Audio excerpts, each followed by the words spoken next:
Liz Wheeler is now trying to get Candace Owens. Hi, I'm Danzel Monk Sr. And this is Probe Analysis. Now even Liz Wheeler has joined the Get Candace Owens bandwagon. And surprisingly she too is committing some of the same transgressions against Candace that other Christians are committing. For some time now I have been following Candace Owens. Not because I always agreed with her, but because I have found her to be a generally intelligent and sincere communicator who has a desire to get at the truth.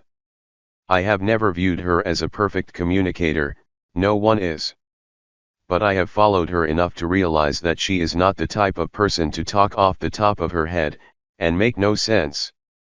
And for a time, many if not all conservatives and people on the right, who were themselves people of some level of integrity, accepted her as one of us. At that time, they accepted her brashness, her outspokenness, her strong opinionated character, and her big mouth.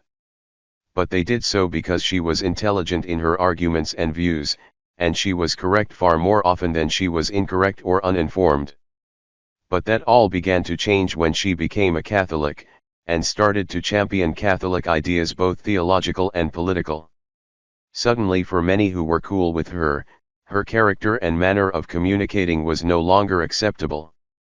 All of a sudden, how she talked, what she said, and her conclusions were all suspect, intolerable, crazy, stupid, conspiracy, a con, all to just get paid, and because she was jealous of some other female, or because she was an antisemite who hated all Jews and evangelicals. It clearly wasn't because she often spoke too fast and caused her points to overlap without informing her audience about the two different points, or because she misspoke from time to time and did not remember to correct a statement here and there. And it certainly was not because she tenaciously held to her guns and tried to prove and defend her arguments. Most on our side loved that about her. Her real problem seemed to begin when she dared to adopt a negative view of Israel and evangelical Christianity, and what she and others call Zionism. Please don't misunderstand me, I am not saying that no one disagreed with her before then, for sure there were some. Who can forget the disrespectful manner in which Joe Rogan attacked her because of her rejection of the then popular climate change doomsday scam? A view by the way that she was correct on and Rogan was wrong. And he never did apologize to her for the disgusting way he treated her as his guest. I addressed that interview in my article titled, Joe Rogan and Candace Owens Argue Over Climate Change, on my News Christian View online newsletter. Also, she had many detractors going after her on the COVID and COVID shot issue. Another subject that she was correct on and her detractors were dead wrong, pun intended. And for the most part I think she was correct on the George Floyd matter, especially her objection to the manner in which he was honored and glorified as a martyr. And there were a number of other matters that she excelled in correctness on. The deep nuance of all the various issues associated with her newfound status as one of the most feared, hated, and loved social media influencers would require way too much time to do it justice, so I will not attempt to hash it all out here. Suffice it to say that her current status as one of the most loved and hated social media influencers did not happen by accident. A lot has transpired to earn her the status she now holds, a status that not long ago placed her podcast at the #1 in the entire world spot. But my purpose in this review is not to help or defend Candace Owens. She is quite capable of defending herself. And so I may as well here again state my disclaimer, that I do not work for Candace, I have not been paid by Candace or anyone else to defend her. And since I am not monetized, I am not making any money from discussing her here. Nor is it my intention to do so. My concern is those who have for one reason or another, whether for money they have been paid by people with deep pockets who want to destroy Candace's credibility by any means necessary. Or because Candace is still a hot topic and they want to use her to boost their platforms by going after her, to get clicks and new memberships etc. Interesting, since some of those who are trashing her are accusing her of being the one doing what she is doing only for a payday. Yet they are either getting paid by others to trash Candace, or they are making money off of her name by constantly covering her on their platforms and channels. I will leave it to you to decide if that is hypocritical. To date I have published 5 video responses to Christians who have taken it upon themselves to expose Candace Owens as a deceiver, liar, conspiracy promoter, and just an indecent person. I did so because I was noticing a disturbing pattern that they were displaying as they took Candace Owens to task.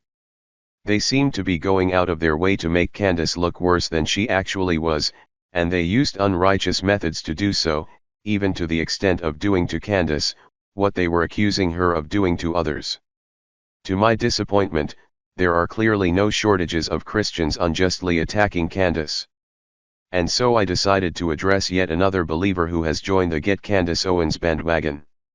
Sadly, it is yet another Christian, whom I have great respect for, and whose work to date I have admired. This time it is a Catholic, and her name is Liz Wheeler. Her video attacking Candace is titled, 8 Questions for Candace Owens, and it is episode 212 of her YouTube and Blaze TV podcast. At 3:25 Liz explains why she is doing this video. She says it was something that continued to pop in her mind, and it took time to chew on it. Since she gave no clarity, I can only assume that she means give it the sufficient thought and evaluation it required before making a public comment about it. If so, then I commend her for that, but only if her reporting exhibits balance, accurate and honest evaluation. And that remains to be seen. She said that over the Christmas holiday she started to feel more urgency to talk about it, because of some things online changing that caused her views on it to change. That something was the online insulting of the Candace Owens audience. She did not clarify why before the change.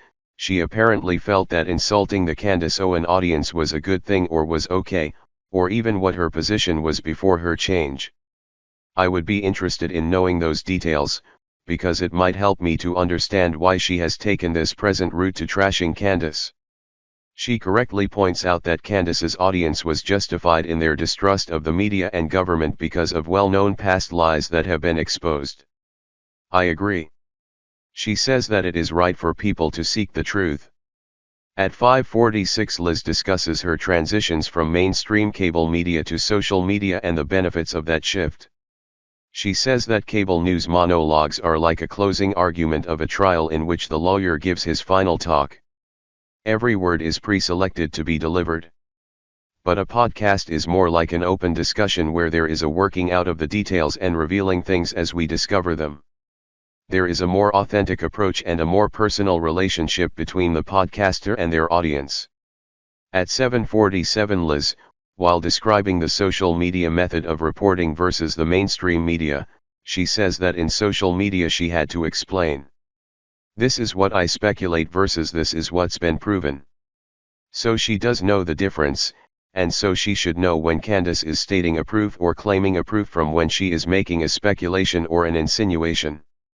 So why does Liz and so many others lie and saying that Candace is presenting her speculations as evidence? Liz said that she likes social media better because it allows her to have a conversation with us and it is more personal and we are hashing this out together. And she is all about that. Well, so is Candace, and Candace has made that point on a number of occasions on her podcast. At 10:01 Liz says that her social media experience reminded her of something that Charlie Kirk said, and she plays a clip of Charlie Kirk talking about fighting evil and standing for and defending truth. So far, so good, I agree. 12:32 to 14:48 she says truth is clearly not what we have been getting from Candace Owens. She then paused from that point to explain why she has avoided addressing these issues she has with Candace. She said she has addressed Candace on several occasions in the past. She said she disagreed with Candace's accusations against Israel, but she said she did not say much then because it was about a country and not people. But now Candace is targeting people, real people, with real families, and real lives, and these insinuations and false allegations have real implications. These are real lives that can be damaged, harmed, and ruined by things that are said that are untrue. She said that is what we are hearing from Candace. Now this is interesting, because I have heard this very same comment from Ali Beth Stuckley, Elisa Childers, Frank Turk, and others, when addressing why what Candace was doing was wrong. It seems like someone is borrowing arguments from others without thinking them through carefully. My question is, why is it a problem to point out suspicious actions, and/or comments made by real people? If what is being pointed out is indeed suspicious or merits observation and analysis, how is that a problem? Oh yes, is it a problem because the people being discussed are your friends? If so, then would it not be wrong for you to do the same to others who are friends of other people? You see, if evaluating and analyzing people and concluding something negative about them is wrong because of their relationship with you, then it is wrong, period, because most all people have a relationship with someone. This is why you can't make the public analysis itself the problem. You have to determine if the analysis is fair, reasonable, intelligent, and accurate. If it is, then for you to object to it makes you suspect for doing so. And that is where I am on these Christians who are attacking Candace, and not really providing any real justification for doing so. I commend those who actually do nail her on her faults. But I cannot give a pass to those who miss their mark. I agree that if what is being said is untrue about people, that is wrong and should be addressed. But my concern is when you say it is untrue, without proving it is untrue. Or claiming it is wrong, without establishing why it is wrong.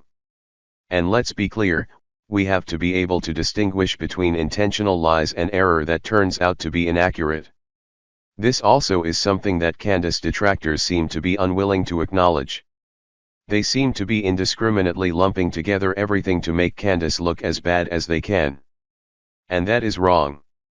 The truth is that no one is above scrutiny, and no one should be protected from it because of their relationship with you, or your good opinions about them. And this seems to be what is going on among Christians who are attacking Candace. Again, I am not defending Candace, I am addressing Christians who seem to think it is okay to condemn her unjustly. Liz Wheeler is yet another Christian who is claiming that Candace is being dishonest, and committing harm to others by her comments. At 14:57 Liz said that is what we are hearing from Candace, things that aren't true. And she says she will give a couple of examples of this. Now I was expecting Liz to really bring the receipts. I mean, I thought she had put her great investigating talents to work and that she put together a report on Candace that was going to clean her clock. But as you will see, that is not what Liz Wheeler gives us here. At 1500 hours she gives two apparently good examples. And to her credit she actually does provide reasonable evidence. Both of Candace actually making the statement that she says Candace made, and then she provides what seems to be sufficient evidence that refutes Candace's accusations. But this is what has to be carefully examined. The first is Candace claims that Cabot Phillips was not working at the Daily Wire or was off air from September 4 to September 10. She shows Candace making those statements. Liz says that it is not true that Cabot Phillips was not on the air. Then she provides photos of Cabot Phillips doing his show during that time. September 4, September 8, and September 10. Liz says that she posted this on X to counter what Candace Owens was saying. Liz says that this is proof that what Candace said about Cabot was not true. Notice, she did not say, she called Candace to privately inform her that this was her apparent error, but that she publicly posted it to counter her. So this to me seems to be about more than just wanting to be accurate. It seems like an I want to nail Candace effort. I want to discredit her. And I think she should explain why. Nowhere in the video does Liz state why she did not reach out to Candace, or even an acknowledgement why she should have. That concerns me. Liz then does something that I found interesting. She nitpicks a response statement that Candace made to Liz on X about Liz's provided evidence for Cabot, saying that Candace falsely accused Liz of providing proof of Cabot's whereabouts. Liz says that she was not trying to provide proof of Cabot's whereabouts, she was just pointing out that Candace was wrong about Cabot not being on his set live on the dates Candace claimed he was not. But I think Candace fairly stated that Liz introduced the items as proof of Cabot's whereabouts. Liz, saying that her reason for posting the evidence was not to provide proof of Cabot's whereabouts, but only to demonstrate that Candace's accusation was false or a glaring inaccuracy, is trivial, and a bit childish. Both can be true, and Liz provided no evidence why they could not be. But my question is, why is Liz denying that the post did indeed indicate provided proof of Cabot's whereabouts, since that is what the issue was all about? And Liz knows this. Liz did not state in the X post why she was pointing out what she thinks is a glaring inaccuracy. So Candace was justified in assuming she was attempting to help Cabot with his alibi. That is reasonable, and Liz should know this. Her failure to acknowledge this makes her comment suspicious. She is not above being scrutinized, and she should not expect us to give her a pass on this. Though many will and did give Liz a pass on this, I will not. For Liz to make the statement an issue of her being misrepresented is to me a strange action. It is as if she realizes she was exposed for trying to help defend Cabot. But why not just admit that that was her intention? Why pretend it was not what she was trying to do? Also, to my knowledge, Liz did not address Candace's rebuttal to her claim, by pointing out that the videos were pre-recorded and not live, and referencing Cabot's beard as proof. Why? I think she later even mentions it, but does not bother to refute it. And that is very interesting. 1810, while objecting to what she says was Candace's mischaracterization of her ex post pointing out why Candace was wrong about Cabot Phillips, Liz says that she did not account for Cabot's whereabouts, publicly, even though she was a diligent journalist, and she did her due diligence and she knew where Cabot Phillips was on these various days. But if that is true, why did she not refute Candace's claim that the 8th was a pre-recording, and he was not live? That would have been the time to say so, and to prove Candace incorrect. At 18:30 Liz then moves on to the Egyptian planes issue, giving what seems to be compelling evidence that the graph that Candace posted on her show, attempting to prove the planes were following Charlie and Erica Kirk, was incorrect. If this is true, then it is a good refutation. And it is on Candace to refute this new information and demonstrate why her provided charts and graphs are reliable evidence that they were overlapping with the location of Charlie and Erica. Liz also does something here at 21:18 that I am seeing many Christians who are attacking Candace do. And that is slightly changing what Candace actually said. Liz even played the actual clip of Candace making the statement, and still misquotes her. Here Candace clearly says, "I'm getting the sense that they hold the key." But Liz says she said they hold the key. This is not the way we as Christians should be representing what people say. Words have meaning, and if we change them sufficiently, we change what was actually said. And its actual meaning. As a diligent journalist, Liz should know better. In fact, I know she does, because back at the 15:07 point she actually says, "I have to be careful, I don't want to misquote her even slightly here." So Liz is aware of that possibility, and its wrongness. Yet this is precisely what Liz does to Candace here. That needs to be explained. At 22:08 Liz states that I assume she is here referring to her team, did an analysis of the Candace data, and found that the parameters used to identify a so-called overlap are ridiculous. Liz said that one person investigating the flights, Kanakawa the Great, said that 66% of the flights did not even exist. This would be a real problem for Candace's plane claims if true. So that is a good point. And this is the only kind of refutation that will sufficiently discredit Candace, not false accusations about her speculations and insinuations. But my problem is that Liz does not provide a link to this Kanakawa the Great, so we can't check his work. I even went to Liz Wheeler's X page and scrolled way back to her January 6, 2026 posts where she posted about Candace several times, and included this YouTube video several times. But not even on X did she include anything about Kanakawa the Great, and his research on the planes. So not only does she not provide the research link, but neither does Liz provide any reasons that we or she should trust the research of the person who provided that contradictory data. So I would say that is a not so diligent journalist, at least on this matter. At 24:44 Liz also pointed out that Candace insinuated that she was working on an interactive timeline for the planes that she would post on her site, She also played the clip of Candace making that statement. Liz said that was an insinuation that Candace would address some of the discrepancies that were pointed out.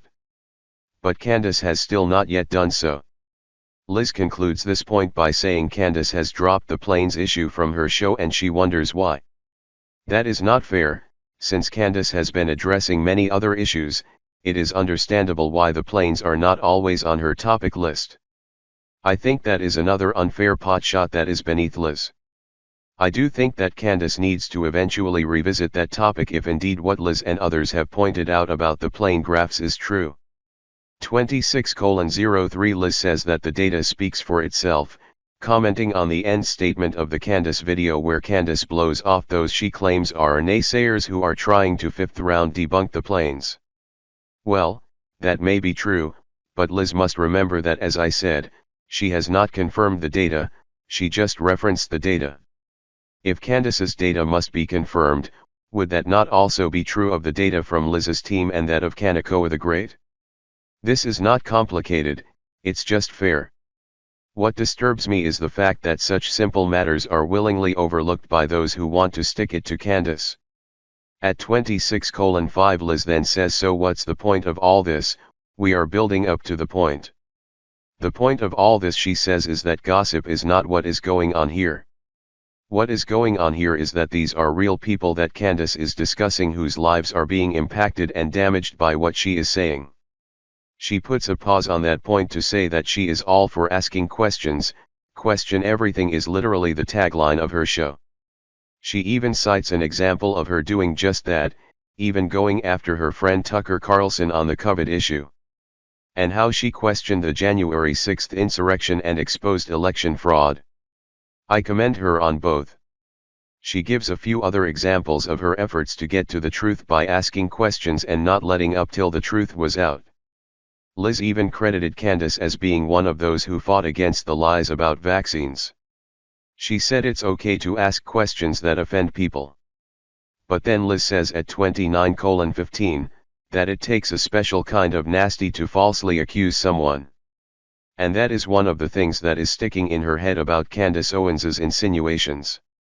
She then compared what Candace was doing with the lies of the Me Too movement, in which women were falsely accusing men and being believed because of the standard requiring that all women should be believed when they accuse a man. And she said, imagine if you as a man were accused by a woman of sexual assault and was thought guilty unless you could prove you were in the stairwell and not in the elevator at precisely 11:06 a.m. She points out that the burden of proof is on the accuser, and that is true. You are not guilty because you don't have the metadata to prove where you were. She is here trying to tie what Candace did to Cabot. At 30:35 Liz then says, can you imagine having to watch your husband get assassinated and his blood squirting as he dies in front of the entire world? It's unthinkable. But then she adds that the underpinning of the entire Fort Huachuca story is the insinuation that Erica Kirk may have played a role in plotting to assassinate her husband. This is amazing. Liz is making a definitive claim that Candace's Fort Huachuca reporting was all to insinuate that Erica Kirk may have played a role in the plotting to assassinate her husband. So now, insinuation is the standard of truth?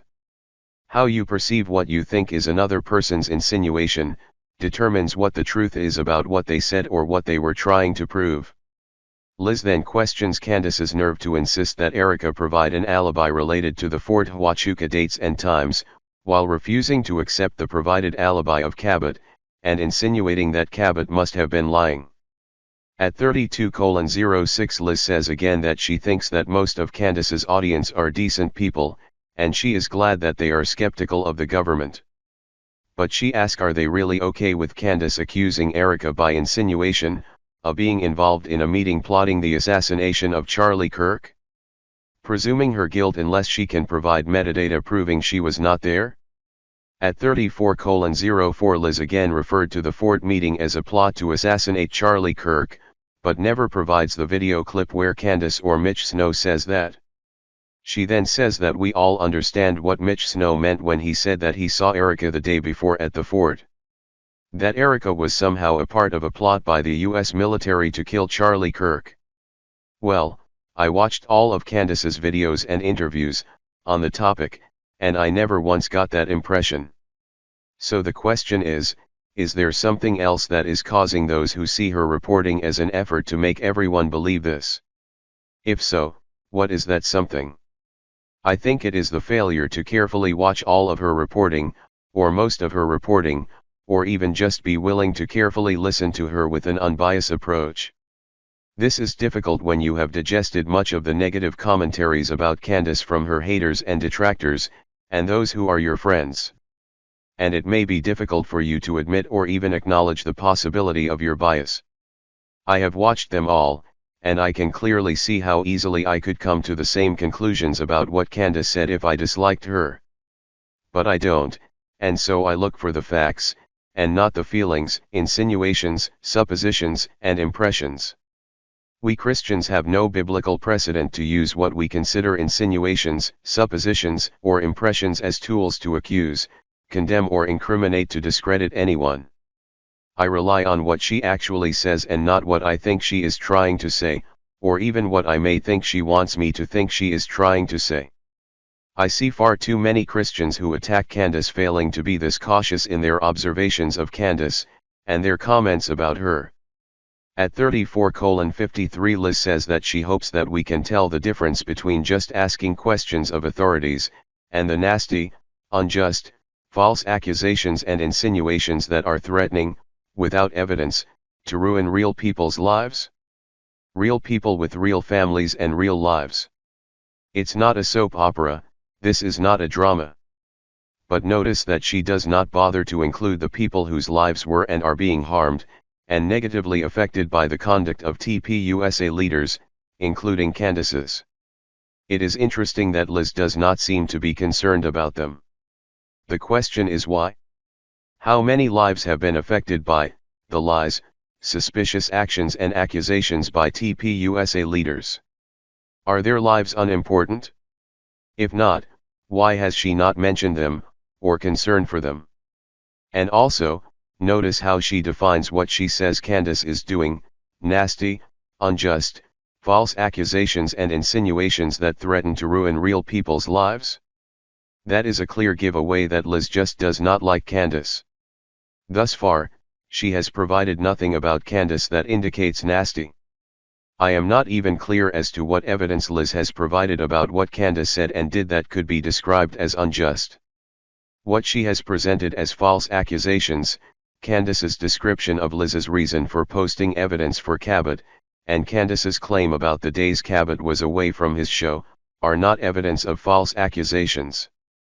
Candace's view of what Liz posted as evidence for Cabot is a difference of opinion, but it can hardly be described as a false accusation. And so we Christians have got to take our obligation to be honest, accurate, and truthful way more seriously. Or we run the risk of being guilty of violating the biblical prohibition of lying, tale-bearing, false accusing, slandering and other unrighteous actions against others.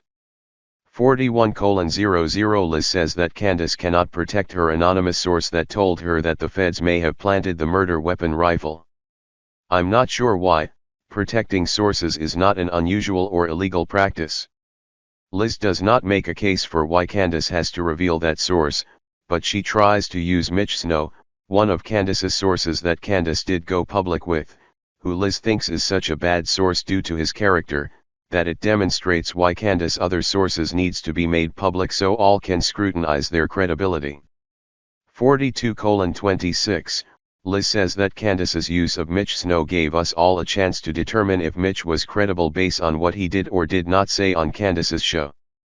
But Liz then plays a video clip of Mitch that was not a part of the Mitch Snow interview on the Candace podcast. So this is an error on Liz's part. And she did not correct it in this video. Liz plays the footage of Mitch Snow wearing a red shirt, apparently lying, and then shows other footage of him in a blue shirt being abusive to his ex-wife and apparently proving that he lied and was a jerk. While I agree the footage is important to demonstrate the character of Mitch Snow, I don't understand how it discredits his testimony about Fort Huachuca. Liz seems to think that Mitch Snow is typical of all of Candace's unrevealed sources, or at least potentially typical of them. And she seems to think that is sufficient cause to insist on Candace making public all of her sources so we can evaluate them all. Again, Liz does a great job exposing Mitch Snow's character with the video of him and his wife, but it does not prove that what he said about the Fort Huachuca meeting was not true. Both can be true, so the exposure of his bad character concerning his wife is not sufficient to discredit his supplied information to Candace about Fort Huachuca.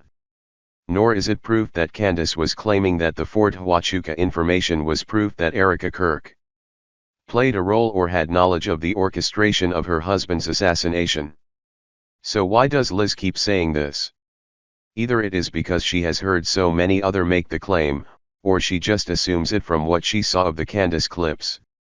We don't really know because Liz has not told us that she has watched all, most or a sufficient amount of what Candace has said about it to be able to conclude that that was what she was saying about Erica Kirk. Liz also says that Candace expects her viewers to accept the credibility of her unrevealed sources, just because Candace says they should, because Candace trusts them. However, she does not play a video of Candace saying that. And I have never seen Candace say that. So it too is a Liz assumption, and therefore a misrepresentation of Candace. My question is, why does Liz need to do this? So there you have it, yet another Christian Get Candace Owens effort that leaves much to be concerned about pertaining to how Christians are representing their own Christian character and ethics. At least from my humble perspective, I think there is much to be corrected and apologized for. Perhaps some repenting also needs to take place. But all we can do is pray.